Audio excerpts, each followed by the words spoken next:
Bayangin lo lagi berdiri di atas tembok raksasa yang udah ngelindungin kota lo selama 1000 tahun. Tembok yang katanya nggak bisa dihancurin sama siapapun.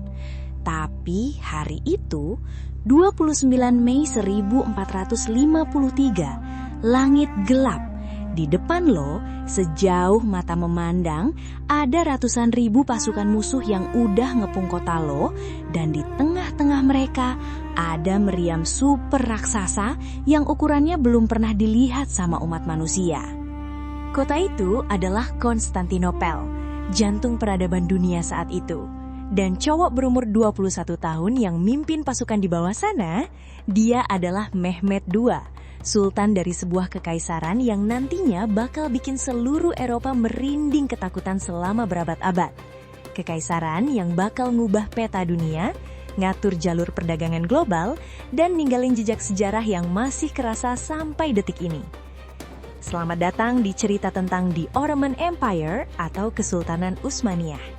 Ini bukan cuma cerita soal raja-raja tua yang duduk di istana pakai baju mewah.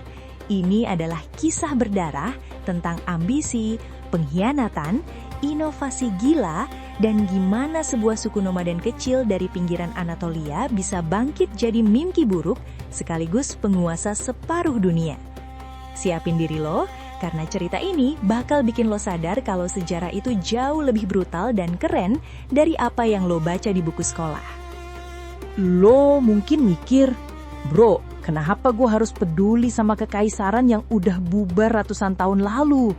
Gini, lo suka makan makanan yang ada bumbunya kan? Lo tahu nggak, kalau Kesultanan Utsmaniyah nggak pernah ada, sejarah dunia yang lo kenal sekarang bakal beda total. Beneran, total. Waktu Utsmaniyah berhasil naklukin Konstantinopel, mereka otomatis megang kunci utama jalur perdagangan antara Asia dan Eropa. Rempah-rempah, sutra, barang mewah, semuanya harus lewat wilayah mereka. Dan karena orang-orang Eropa waktu itu males banget bayar pajak tinggi ke Utsmaniyah, mereka akhirnya panik. Kepanikan ini bikin orang Eropa nekat nyari jalan lain ke Asia lewat jalur laut. Columbus akhirnya nyasar dan nemuin benua Amerika. Vasco da Gama nemuin jalan muterin Afrika. Kolonialisme dunia dimulai. Semua gara-gara Eropa mau ngehindarin Kesultanan Utsmaniyah. Jadi kalau lo nanya seberapa pentingnya mereka, kekaisaran ini adalah trigger atau pemicu utama terbentuknya dunia modern yang lo tinggal di sekarang. Mereka ngehold kekuasaan di 3 benua, Eropa, Asia, dan Afrika selama 600 tahun. 600 tahun, men! Bayangin lo harus ngatur jutaan orang dengan bahasa, agama, dan budaya yang beda-beda tanpa internet dan tanpa grup WhatsApp. Gimana caranya mereka bisa se-overpower itu? Jawabannya ada di masa lalu mereka yang super humble. Kita rewind jauh ke abad ke-13. Jauh sebelum ada meriam raksasa dan istana berlapis emas. Awalnya, mereka ini cuma sekumpulan suku nomaden Turki yang kabur dari serangan brutal Mongol. Mereka cuma punya tenda, kuda, dan pedang. Pemimpin awal mereka, Utsman Awal, dapat wilayah kecil di perbatasan Kekaisaran Romawi Timur. Di sini ada satu rahasia sukses mereka, timing dan mindset. Utsmaniyah itu pinter banget manfaatin kelemahan musuh. Waktu Romawi Timur lagi hancur dari dalam karena perang saudara, pasukan Utsman pelan-pelan nyapot wilayah mereka sedikit demi sedikit. Tapi ada satu hal gila yang bikin mereka beda dari penakluk lain. Alih-alih ngebantai orang lokal dan maksa mereka ganti agama, Utsmaniyah ini jago banget main politik hati. Mereka biarin orang Kristen dan Yahudi tetap ibadah asal bayar pajak yang namanya jizyah. Buat petani lokal yang udah muak diperes sama pajak Romawi yang mahal, kedatangan Utsmaniyah malah kayak pahlawan. Dan jangan lupa soal pasukan elit mereka, Janizary. Ini nih mini hook yang bikin Utsmaniyah ditakuti. Mereka ngambil anak-anak cowok dari wilayah Takurkan, dilatih sejak kecil buat jadi mesin pembunuh dan loyal cuma sama sultan. Pasukan ini jadi salah satu tentara bayaran dan pasukan elit pertama di dunia yang pakai senjata api.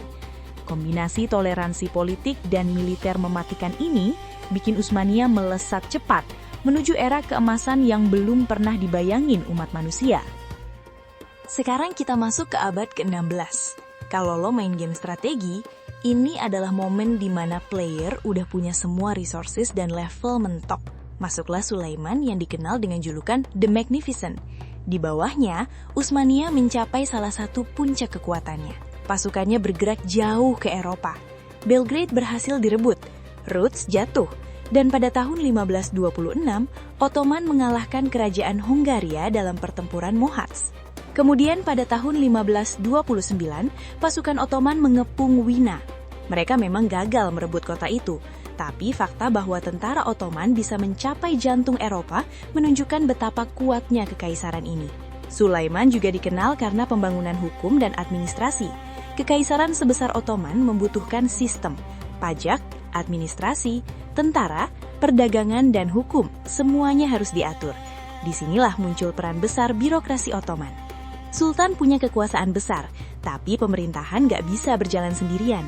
Ada wazir, ada pejabat provinsi, ada sistem militer, ada para ulama, dan ada masyarakat dari berbagai agama dan etnis. Ottoman menjadi rumah bagi populasi yang sangat beragam. Muslim, Kristen, Yahudi, dan berbagai kelompok etnis lain. Tapi, kejayaan ini bawa satu masalah klasik. Politik harem. Di balik kemewahan istana, intriknya ngalahin drama Game of Thrones. Para istri dan selir sultan saling sikut, bahkan ngebunuh demi mastiin anak mereka yang bakal naik tahta. Aturan di Utsmaniyah zaman itu sadis abis. Siapapun pangeran yang berhasil jadi sultan, dia wajib ngebunuh semua saudara laki-lakinya, supaya nggak ada perang saudara. Brutal banget. Tapi, menurut mereka, lebih baik bunuh 10 pangeran daripada ribuan rakyat mati karena perang sipil. Era keemasan ini terlihat sempurna dari luar, tapi dari dalam, fondasinya mulai digerogoti ambisi dan darah. Gue mau tanya, apa hal paling berbahaya buat seorang penguasa yang udah ada di puncak? Jawabannya, rasa nyaman. Setelah era Sulaiman, Utsmaniyah mulai berpuas diri. Mereka mikir, kita kan paling kuat, ngapain repot-repot belajar hal baru? Di saat yang sama, Eropa lagi bangun dari tidur panjangnya. Mereka masuk ke masa Renaissance, revolusi ilmiah, dan revolusi industri. Eropa mulai bikin senjata yang lebih canggih, taktik militer modern, dan kapal besi. Sementara itu, Kesultanan Utsmaniyah masih kejebak sama birokrasi yang korup dan sultan yang lebih suka foya-foya di istana daripada turun ke medan perang. Dan ingat, pasukan elit Janissary yang gue ceritain tadi, mereka berubah jadi parasit. Dari yang awalnya pasukan loyal, mereka malah jadi mafia yang bisa nurunin atau bahkan ngebunuh sultan kalau gaji mereka telat dibayar. Abad ke-19 adalah mimpi buruk. Wilayah mereka lepas satu persatu. Yunani merdeka, Mesir berontak, dan negara-negara Eropa mulai nyaplok sisa wilayah mereka kayak motong kue ulang tahun. Kekaisaran yang dulunya bikin Eropa merinding ini sekarang dapat julukan baru yang menyedihkan, The Sick Man of Europe, atau si sakit dari Eropa.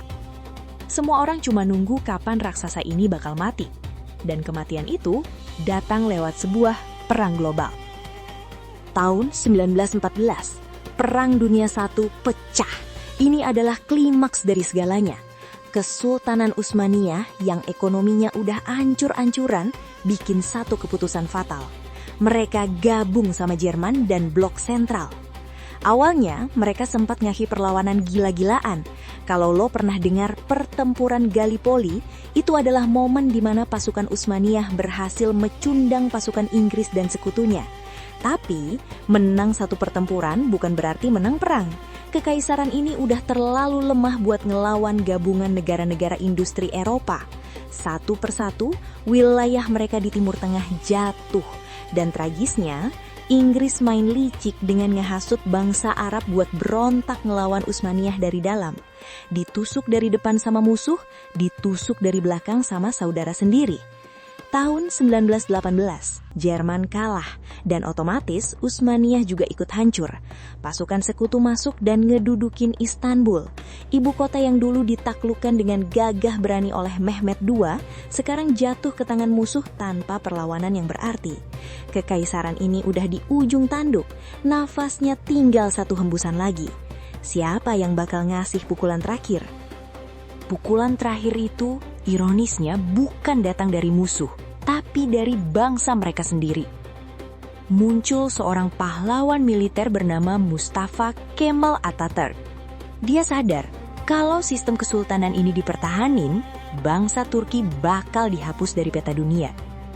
Atatürk memimpin perang kemerdekaan, ngusir sekutu, dan akhirnya pada tahun 1922, sistem Kesultanan Utsmaniyah resmi dibubarkan. Sultan terakhirnya naik kapal Inggris dan pergi ke pengasingan, ninggalin istananya buat selamanya. Negara Turki modern yang sekuler resmi berdiri. Kekaisaran yang berumur 600 tahun itu akhirnya mati. Tapi, apa mereka benar-benar hilang? Enggak. Coba lo lihat peta Timur Tengah dan Balkan sekarang. Konflik, perbatasan negara, budaya, sampai makanan yang ada di sana, hampir semuanya adalah sisa warisan runtuhnya Utsmaniyah. Nah, dari perjalanan panjang 600 tahun Kesultanan Utsmaniyah ini, sadar atau enggak, kita sebenarnya lagi ngaca ke diri kita sendiri. Coba lo bayangin, sebuah kekaisaran yang awalnya cuma sekumpulan suku nomaden di tenda-tenda kecil, bisa berevolusi jadi raksasa yang bikin seluruh dunia sungkem. Tapi pada akhirnya, runtuh juga. Pertanyaannya sekarang, apa hikmah atau pelajaran brutal yang bisa kita ambil dari hancurnya raksasa ini? Pelajaran pertama, dan ini yang paling ngena banget buat kita semua, musuh paling mematikan dari kesuksesan adalah rasa nyaman.